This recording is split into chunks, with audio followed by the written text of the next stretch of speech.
som æresmedlem.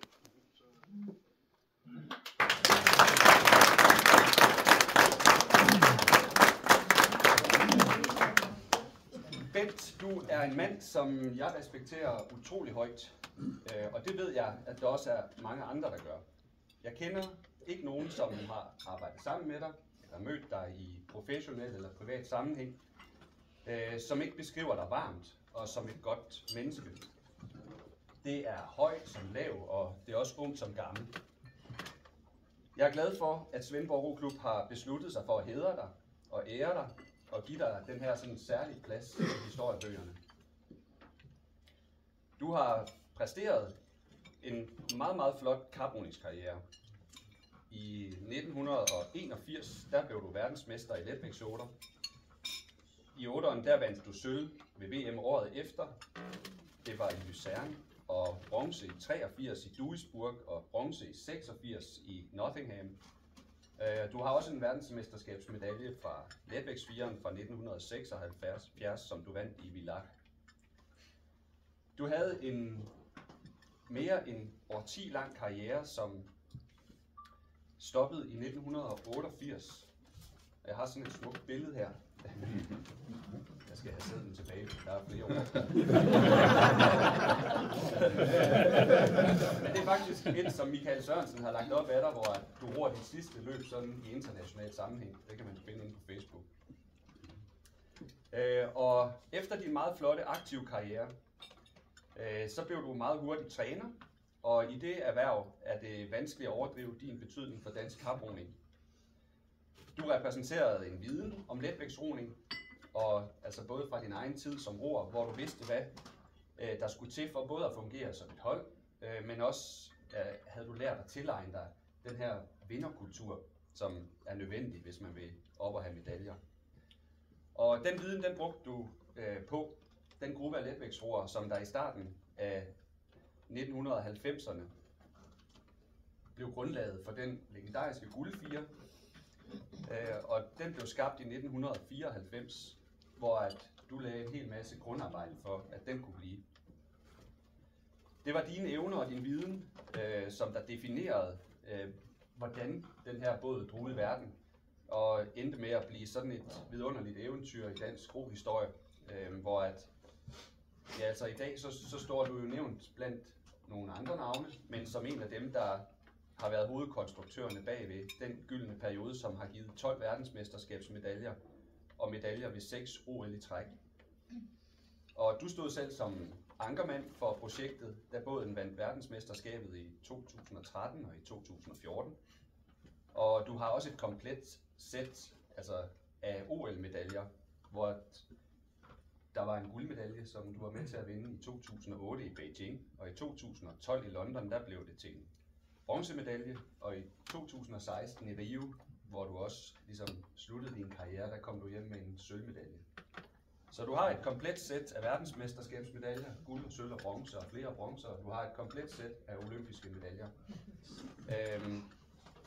Så er du også blevet kåret og hædret som årets træner i international roning af World Rowing. Så der er ikke rigtig så meget mere, man kan ved det, du har prøvet.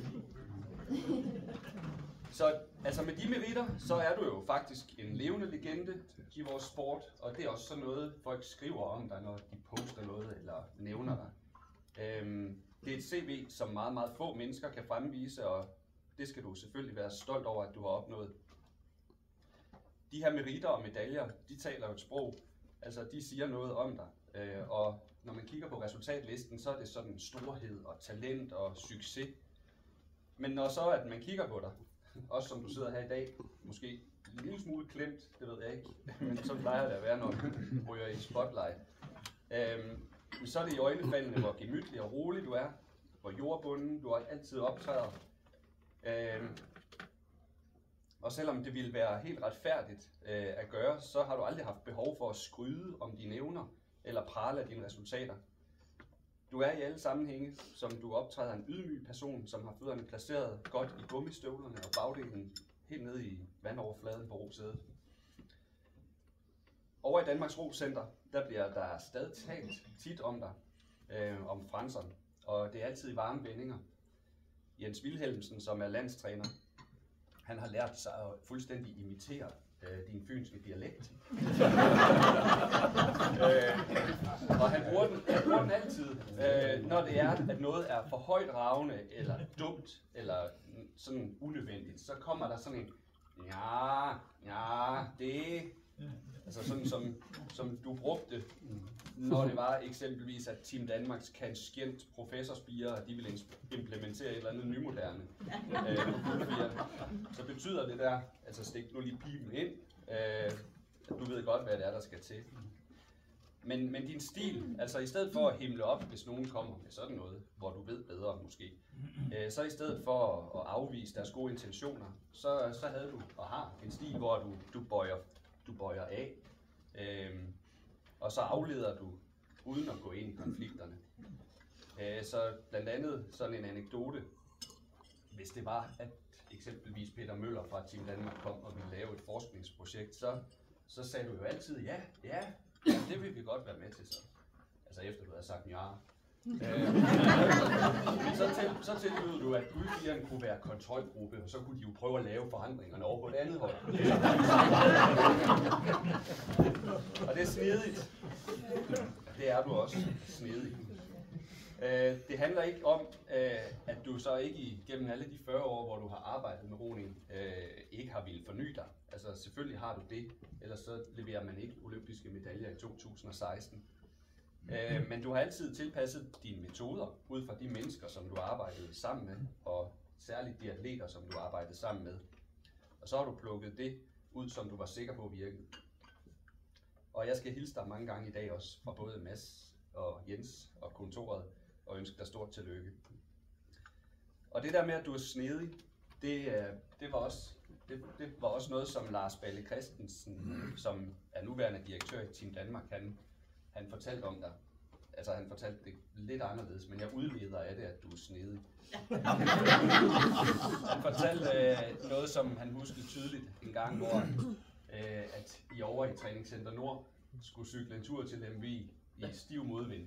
Og du sad og så lidt lidende ud nede bagved, og ville ikke op og have nogle føringer. Han troede, du var lidt sløj. Men så vender I rundt og skal hjem i medvinden, så går du i spids, og så sætter du ham fra spidsen af, og venter ikke på ham. Og det var lige godt satans, sagde han, som du sad der og pev. Men altså, jeg tænker, at du var snedig. Men der var en, der var stærkere end dig selv. Men det, som dem, jeg nu har talt med i den her forbindelse, fremhæver ved dig, det er de der personlige kvaliteter, hvor at du er meget ærlig, og trofast og ordentlig.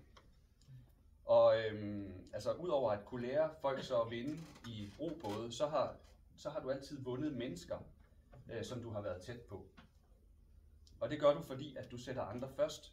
Det hænger sammen med den ydmyghed, som jeg talte om før. Men det er også på en fin måde, hvor du balancerer meget høje forventninger til de mennesker, som du arbejder med. Men det er i en atmosfære af tryghed og afslappethed. Så eksempelvis fortalte Lars også, når du så imellem træningspladsen sad og skulle arbejde ved dit kontorbord, så sad du med ryggen til ham, og han kunne se, hvad du så sad og arbejdede med. Og der var det altså meget ofte så afslappet, at det var gerne vin fra Medoc eller sådan lidt andet. Ikke så meget af Australien. Altså, så du kunne godt være på ude på vandet og så slappe af, når du kom ind. Men et andet ord, som alle, og som jeg også selv vil sætte på dig, det er sådan loyalitet. Fordi når man har været roer under dig, det har jeg selv været i nogle år, så er du 100% til stede for dine atleter. Det er dem først. Og det gør, at man altid gerne har ville prøve at gøre dig stolt. Så man har virkelig gjort sig umage ude i konkurrencerne, men også til træning, fordi at du har skabt sådan en atmosfære af loyalitet, hvor at man er forpligtet over for dig. Og når du selv er ordentlig, så går folk endnu længere for at gøre det ordentligt. Så omkring de her unge mennesker, som du har været træner for, så har du været en meget tydelig voksen, som har haft deres ryg og varetaget deres talenter. Og du tør at sætte en retning og sætte en fod ned, hvis det er nødvendigt. du har nemlig også sådan et lidt sydlandsk temperament, som jeg også har mødt.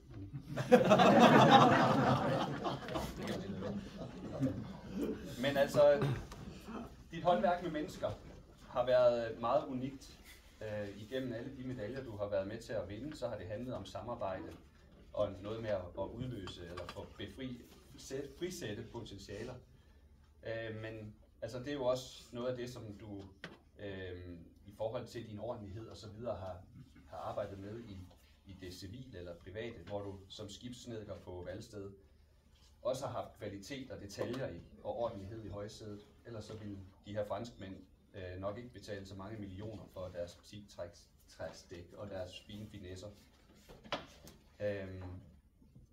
Så det er nok bare noget, der ligger dybt inde i dig. Så er du en livsnyder. Det er et af dine kendetegn. Du har som anden Jørgen Leth underholdt mange medchauffører sådan med historier om de her vindistrikter og druesorter og chateauer på bådtransportture. Og efter du så er gået på pension, så synes jeg også, at det er tydeligt, når jeg snakker med dig, eller hører, hvad du sådan går og foretager dig, at så er det Østers Safari, der fylder, og ferieture med Hanne og Niels og Bente, og god mad. Og du er god til at få meget ud af altså dagligdagen med dine husprojekter og din træning. Og ja, altså, du er altid i stand til at få fyldt en hel masse godt ind i dit liv omkring dig. Jeg vil gerne slutte med at sige tak, Bent, for det enorme arbejde, som du har gjort for Dansk Roning. Og også sådan personligt tak for den rolle, som du har spillet i mit liv. Men også i utallige andre unge atleters liv. Og tak for, at du vedholdende bliver ved at inspirere alle os omkring dig. Så vil jeg også sige tak til dig, Hanne, fordi at du altid har stået ved Bents side, men også fordi du vækkede ham den dag. Det er vi mange, som er taknemmelige for. Så tillykke, Bent.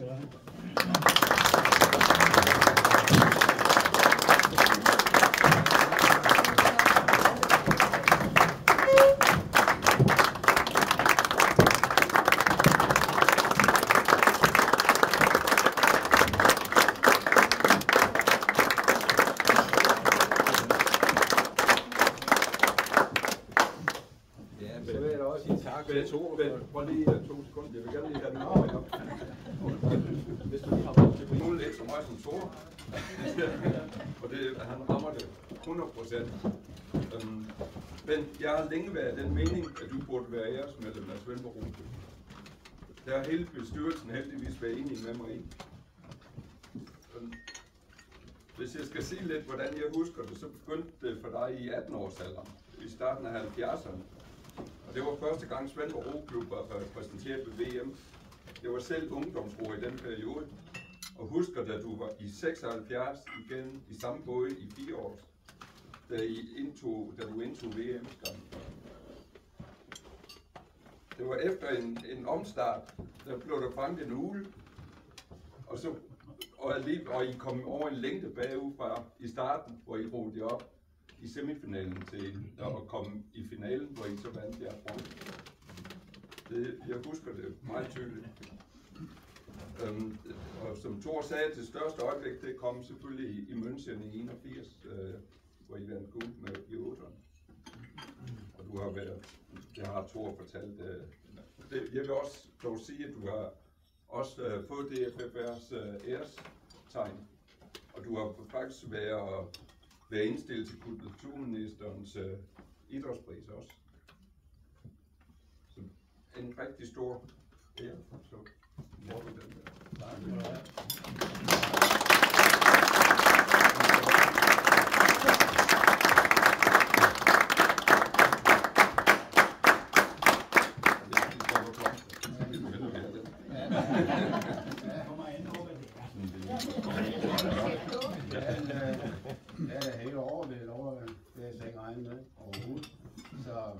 Jeg er lidt beskeden, sådan nogle gange.